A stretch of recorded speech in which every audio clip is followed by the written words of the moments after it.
এখন দুর্নীতিবাজ সন্ত্রাসীদের ঠাঁই হচ্ছে গুলশান অফিসে। কোন চাঁদাবাজিরা ঠাঁই পাবে না।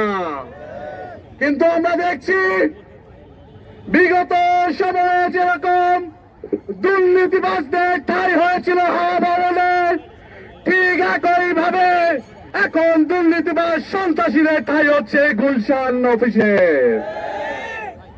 আমরা হুঁশিয়ারি উচ্চারণ করে দিতে চাই, যে ক্ষমতার মোহে আপনারা পাগল হয়ে গেছেন। জনগণ অলরেডি আপনাকে লাল কার্ড দেখিয়েছে।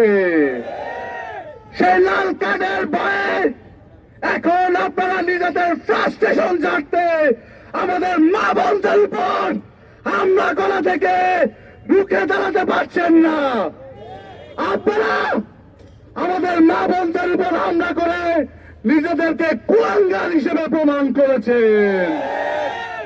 এই কুলাঙ্গারদেরকে আগামীর 12ই ফেব্রুয়ারি ছাত্র সমাজ এবং বাংলাদেশের নাগরিকরা তারা উত্তম জবাব দিবে ইনশাআল্লাহ। আমরা ইন্টারিমকে বলতে চাই, অতি দ্রুত এর সাথে সংশ্লিষ্ট প্রত্যেককে আইনের আওতায় নিয়ে আসতে হবে।